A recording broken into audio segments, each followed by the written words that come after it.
That is not a prediction. It is a number that has already happened once. 40 days. That is how long the United States lasted before the strikes simply stopped. Not because the mission was complete, but because the stockpiles were not. Somewhere inside the Pentagon, a warning was given before the first bomb ever fell, and it was ignored.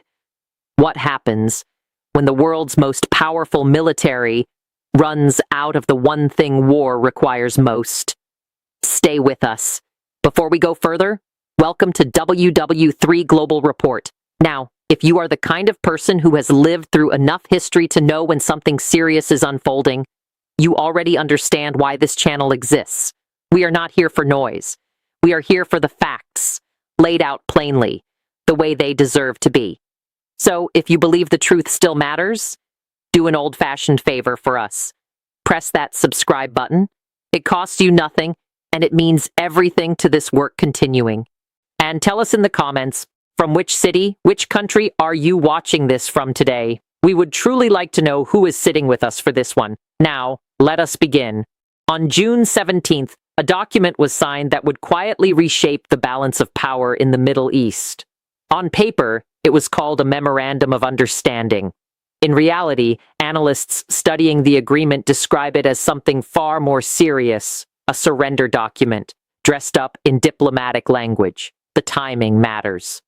By the time American and Iranian officials sat down to finalize this agreement, the military situation on the ground had already been decided. The United States was not negotiating from strength, it was negotiating from exhaustion, and Iran knew it. Those who have studied the full text of the agreement point to 14 separate provisions. Reviewing them one by one, a clear pattern emerges. On nearly every major point, Iran secured the advantage. This was not an accident. It was the direct result of a war that had already been lost before the ink dried. Perhaps the most telling detail lies in the smallest words. Buried inside the agreement is a clause stating that U.S. sanctions on Iranian oil would be waived, a simple sentence. But it also includes two additional words, and derivatives. Few outside the negotiating room understood what those words meant at the time. Derivatives, in this context, refers to Iran's petrochemical sector, the second largest industry in the country. By inserting that single phrase, Iranian negotiators secured access to billions of dollars in economic relief. It is unclear whether the American delegation even understood what they were agreeing to when they accepted that clause. This is where the imbalance becomes visible. Iran arrived at the negotiating table with a large, highly experienced delegation, lawyers and officials trained to extract maximum benefit from every sentence, every clause, every technical term.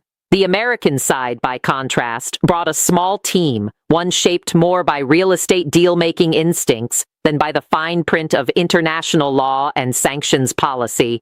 Some have argued that this gap in preparation explains the lopsided outcome, that America was simply outmaneuvered by more skilled negotiators. But a closer examination suggests something deeper was at play. It was not merely a matter of experience or negotiating skill. The final agreement so closely resembled the very first draft Iran proposed weeks earlier that endless rounds of counterproposals and negotiation sessions changed almost nothing of substance. That single fact is significant. If the United States had genuine leverage, the final text would have looked different from Iran's opening position. It did not, which means something else was driving the outcome. Not the skill of the negotiators in the room, but the reality of power outside it. In other words, the paper reflected the battlefield. And on the battlefield, by June 17th, the balance had already tilted decisively toward Iran. This raises the central question that will define everything that follows. How did a nation with Iran's more limited military resources manage to force the world's most powerful military into a position of retreat? What happened between the opening shots of this conflict and the moment American officials sat down to sign away so much, so quickly? The answer lies not in the negotiating room, but in the skies above Iran, in the waters of the Strait of Hormuz, and in a resource that wars have always depended on, one that, as it turned out, the United States simply did not have enough of. To understand why the United States signed away so much on paper, one must look away from the negotiating table entirely. The real story does not begin in a conference room. It begins in the sky, over a stretch of water that has quietly controlled the world's oil supply for decades, the Strait of Hormuz. President Trump spoke often about the damage inflicted on Iran during the conflict. He described in confident terms how the Iranian Navy and Iranian Air Force were destroyed. And in a narrow sense, this was true. Large portions of both institutions were badly damaged. But destruction of a military branch and defeat of a nation are not the same thing. Even after these losses, Iran retained something far more dangerous: the ability to shut down the Strait of Hormuz, a narrow passage through which a significant share of the world's oil moves every single day. And Iran did not merely threaten this. It followed through, keeping the strait closed and putting the global economy on the edge of a cliff. This alone would have been serious. But it was not the only card Iran held. Beyond naval power, Iran possessed something the United States had clearly underestimated: a significant and diverse missile arsenal, ballistic missiles, cruise missiles, drones, not a small collection for symbolic use, but a real, layered capability designed to strike far beyond Iran's own borders. With these weapons, Iran had the power to inflict serious damage on American military bases scattered across the region, as well as on critical infrastructure inside the 6 Gulf states that had, for years, hosted U.S. forces under the assumption of safety. And Iran did not stop there. The same missiles, drones, and cruise weapons could also reach Israel directly, placing immense pressure on America's closest ally in the region. Once this shooting war actually began, a pattern quickly emerged, one that would ultimately define the entire outcome. The United States could sustain the fight for only 40 days. After 40 days, it stopped. Not because Iran had surrendered, not because the mission had been completed. It stopped because it had to. This detail deserves to be repeated plainly because it is the core of everything that followed. The United States quit after 40 days without achieving a decisive victory. The air campaign did not end due to a lack of targets worth striking. In fact, so many targets had already been hit that finding new ones became increasingly difficult. But the more serious problem was different and far more alarming. The United States was running out of precision munitions, the guided weapons required to strike targets accurately from a distance. Modern warfare depends heavily on these limited, expensive, and slow-to-produce weapons. And America's supply, it turned out, had a ceiling. Iran discovered exactly where that ceiling was. Meanwhile, on the other side, Iran displayed something unexpected: a striking ability to absorb punishment. Despite the damage inflicted upon it, Iran did not collapse, did not sue for peace early, and did not show the signs of a nation on the verge of defeat. It endured. This created an uncomfortable truth for American planners. The United States was not short on willingness to strike. It was not short on targets to hit. It was short on the physical weapons needed to keep striking. And once that shortage became undeniable, continuing the war was simply no longer possible. This is the deeper meaning behind the phrase used by analysts studying this conflict, that the balance of power had shifted toward Iran. It was not a matter of morale or political will or even overall military size. It came down to something far more basic and far more measurable: who had enough ammunition left to keep fighting and who did not. By the end of those 40 days, the answer was clear. And that answer, more than any document or diplomatic language, is what truly shaped the memorandum signed weeks later. Every war leaves behind a trail of decisions, some made in public, others buried deep inside closed-door briefings. And when the story of this conflict is fully examined, one detail stands out sharply. The warning signs were there long before the first missile was launched.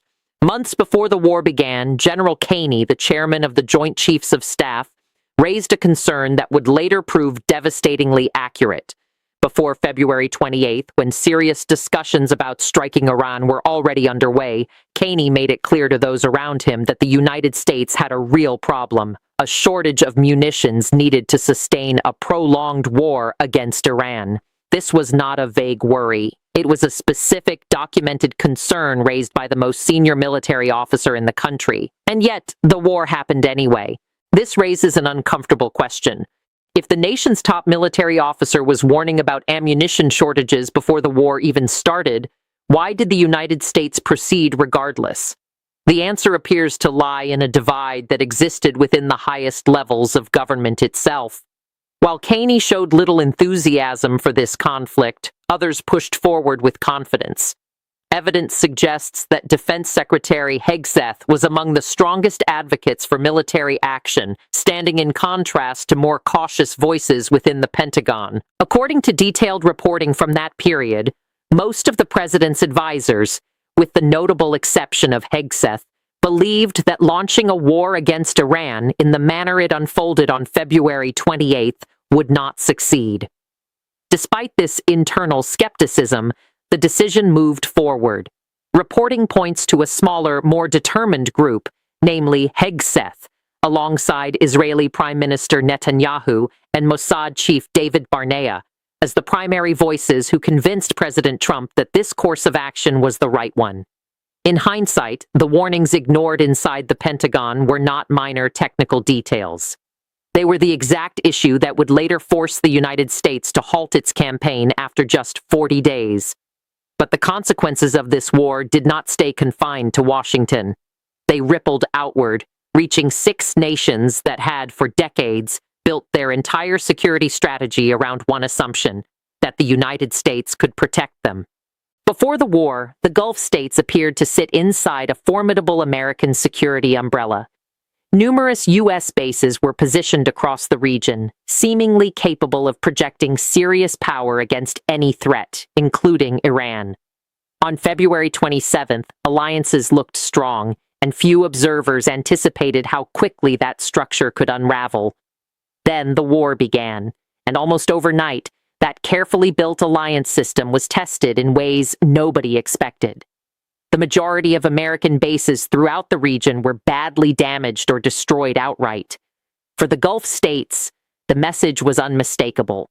The security they had relied on for so long had proven inadequate when it actually mattered.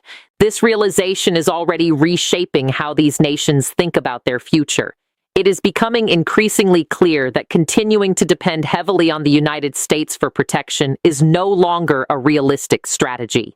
Instead, these countries appear to be moving toward a more diversified approach, one that may include deeper engagement with other global powers, including China, alongside quieter, more direct diplomatic channels with Iran itself, aimed at reducing tensions with a neighbor they can no longer afford to treat purely as an adversary. In other words, the damage from this war was not only physical, it was structural, undermining decades of alliance building in a matter of weeks, and forcing an entire region to rethink who it can truly count on when the fighting starts.